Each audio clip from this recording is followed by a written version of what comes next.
Sir different officer, joint collector, 5 officers ఉన్నారు. అధికారుల committee sir, district level కమిటీలు.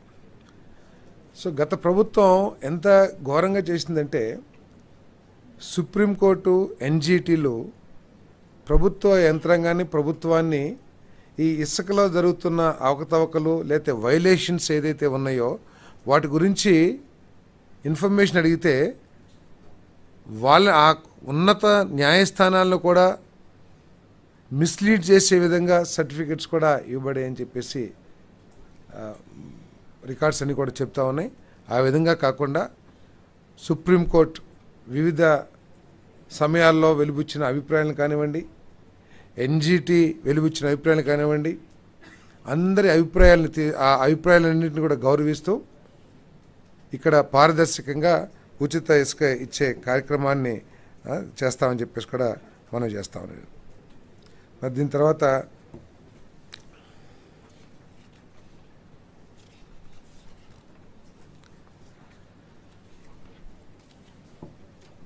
ధాన్యం కొనుగోలు గురించి మీ అందరికీ కూడా గత ప్రభుత్వం ఏ విధంగా చేసింది, రైతులు ఆ విధాన లోపం మూలంగా ఎంఎస్పి ఇవ్వాలనే ఆలోచన మంచిదైనప్పటికీ కూడా ప్రభుత్వం అమలు చేసిన విధానాన్ని, ఆ విధానం మూలంగా రైతు సోదరులు ఎదుర్కొన్న సమస్యలు వర్ణనాతీతం అని చెప్పేసి మనం చేస్తామని. నేను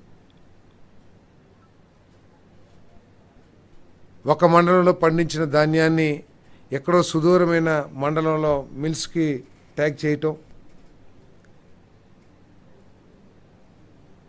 వరి ప్రొడక్షన్కి సంబంధించి అవగాహన లేకోకుండా ఎన్ని సంచులు కావాలి ఏమిటి అనేది ఒక అవగాహన లేకోకుండా ఆ సంచుల కోసం రైతులు ఇబ్బంది పడే పరిస్థితులు. అదేవిధంగా ట్రాన్స్పోర్ట్ మీద కూడా నియంత్రణ, జియో ట్యాగ్ కావాలి అవి అని చెప్పేసి ఇన్ని మాటలు చెప్పినా కూడా రైస్ మిల్కి వెళ్ళిన తర్వాత ఆ ధాన్యాన్ని ఎటువంటి సమస్య లేకోకుండా ఆ రైస్ మిల్లర్ తీసుకుంటున్నాడా లేదా అనేది పర్యవేక్షణ లేకోకుండా, ఆఖరికి రైస్ మిల్లర్స్ వెళ్ళిన రైతు దగ్గర నుంచి కొంత సొమ్ముని వెనక్కి తీసుకుంటున్న వార్తలు వచ్చినా కూడా, తీసుకునే పరిస్థితులు వచ్చినా కూడా దాని మీద పట్టించుకోకుండా అనేక లోపభూయిష్టమైన విధానాన్ని గత ప్రభుత్వం అమలు చేసిన విషయం మనకు తెలిసిందే. అంతేకాకుండా దాదాపు 90 రోజులు గత రబీ సీజన్లో సేకరించిన ధాన్యానికి 84-90 రోజులు అయినా కూడా రైతులకు పేమెంట్ చెల్లించకపోవటం మూలంగా రైతులు తీవ్ర ఇబ్బందులకు గురైన విషయాన్ని కూడా తీసుకొస్తున్నాం. దాదాపు 1600 కోట్ల రూపాయలు బకాయి పెట్టేసి వెళ్ళింది గత ప్రభుత్వం. దాంట్లో 1000 కోట్ల రూపాయలు వెంటనే మరి చంద్రబాబు నాయుడు గారి ప్రభుత్వం, రాష్ట్ర ప్రభుత్వం రిలీజ్ చేసిన విషయాన్ని కూడా తెలియజేస్తా ఉన్నాను. మరి త్వరలో ఇంకా మిగతాయి కూడా చెల్లించేస్తాం. మరి ఈ అవసరాల కోసం వాణిజ్య బ్యాంకుల నుంచి 2000 కోట్ల రూపాయల రుణాలని సేకరించడం కోసం మరి ఈరోజు క్యాబినెట్ ఆ ప్రతిపాదనల్ని క్యాబినెట్ ఆమోదం చేసిందని చెప్పేసి మీకు తెలియజేస్తా ఉన్నాను. మరి ఏదైతే ఇబ్బందులు పడ్డారో రైతులకి ఎంఎస్పి అందించడం కోసం గతంలో రైతులు పడ్డ ఇబ్బందులన్నీ తొలగించే విధంగా మరి వచ్చే సీజన్లో ధాన్యం సేకరణ విధానం ఉంటుందని చెప్పేసి దాన్ని పూర్తి స్థాయిలో పర్యవేక్షిస్తూ రైతులకి ఎటువంటి సమస్యలు లేకోకుండా హ్యాసిల్ ఫ్రీగా ఆ ధాన్యాన్ని సరఫరా చేసే కార్యక్రమాన్ని చేస్తామని చెప్పేసి కూడా మనం చేస్తా ఉన్నాను. అదేవిధంగా వచ్చే సీజన్ కోసం, వచ్చే సీజన్లో రైతులకి ఇబ్బంది లేకోకుండా వారికి చెల్లించాల్సిన డబ్బును చెల్లించడం కోసం 3200 కోట్ల రూపాయలని కొత్తగా రుణం పొందేందుకు రాష్ట్ర ప్రభుత్వ హామీని కోరుతూ వ్యవసాయ సహకార శాఖ చేసిన ప్రతిపాదనకి రాష్ట్ర మంత్రి మండలి ఆమోదం తెలిపిందని చెప్పేసి నేను మనవి చేస్తాను. అదేవిధంగా రాష్ట్రంలో ఉన్న క్రాప్ ఇన్సూరెన్స్ గురించి కూడా మరి చర్చ జరిగింది. లోపభూయిష్టమైన గత 5 సంవత్సరాల్లో సరైన క్రాప్ ఇన్సూరెన్స్ విధానం లేకపోవటం మూలంగా రైతులు చాలా నష్టపోయారు. కేవలం ఒక రబీకి చేస్తే నెక్స్ట్ క్రాప్కి లేకపోవటం అట్లా లోపభూయిష్టంగా ఉన్న విధానాల్ని గత ప్రభుత్వం అమలు చేసింది. వీటన్నిటి మీద కూడా స్టడీ చేయటం కోసం మరి ఒక కమిటీ ఆర్థిక, పౌర సరఫరాలు, వ్యవసాయ శాఖ మంత్రులతో మరి ఒక అధ్యయన కమిటీని ఏర్పాటు చేయడం జరిగింది. ఆ కమిటీని వెంటనే ఒక నెల రోజుల్లో నివేదిక ఇవ్వాల్సిందిగా కూడా సూచన చేయడం జరిగిందని చెప్పేసి మనం చేస్తాను. మరి దీంట్లో ఇన్సూరెన్స్ విధానం, మరి అదేవిధంగా కొత్తగా మరి ఈ సీడ్ మేజ్ ఏదైతే ఉందో మనం విత్తనాలు, మొక్కజొన్న విత్తనాలు, ఆ ప్రొడక్షన్ నూజివీడు చాలా ప్రాంతాల్లో కూడా ఎక్కువగా ఉంది.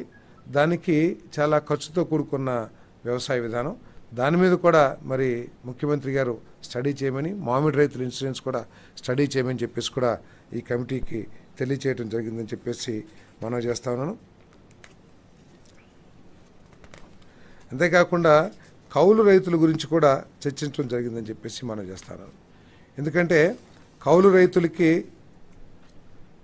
పూర్తిగా ఆర్థిక సహాయం బ్యాంకుల నుంచి అందట్లేదనే అభిప్రాయాన్ని ముఖ్యమంత్రి గారు మరి కేబినెట్ చర్చించడం జరిగింది.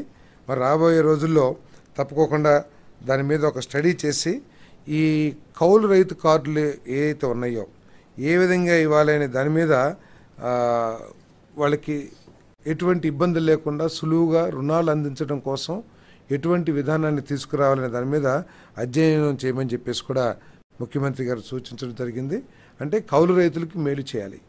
ఎందుకంటే దాదాపు ఎక్కువగా వ్యవసాయం ఎస్సీ, ఎస్టీ, బీసీ చిన్న రైతులందరూ కూడా ఈ కౌలు రైతులుగా ఉన్న విషయం అందరికీ తెలిసిందే. కానీ బ్యాంక్స్ నుంచి గత ప్రభుత్వంలో కౌలు రైతులకు అందింది చాలా తక్కువ. కనీసం ఒక 4-5% కూడా కౌలు రైతులకి రుణాలు అందిన పరిస్థితి గత ప్రభుత్వం లేదు.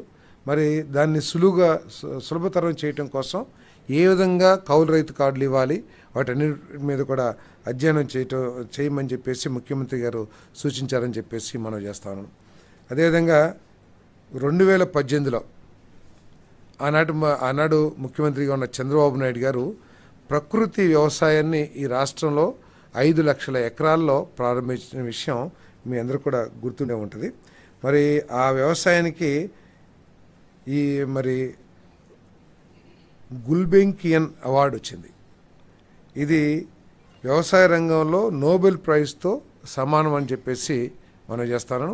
మరి ముఖ్యమంత్రి గారు ఈ ప్రకృతి వ్యవసాయాన్ని ఇంకా మెరుగ్గా చేయాలని చెప్పేసి మరి 4 రెట్లు 2029 నాటికి 20 లక్షల హెక్టార్లు అంటే 50 లక్షల ఎకరాలు, దాదాపు 50 లక్షల ఎకరాల్లో ఈ ప్రకృతి వ్యవసాయాన్ని తీసుకురావాలని చెప్పేసి దీని మీద ఇంకా ఎక్కువగా స్టడీ చేసి అగ్రికల్చర్ డిపార్ట్మెంటు, హార్టికల్చర్ డిపార్ట్మెంటు రైతుల దగ్గరికి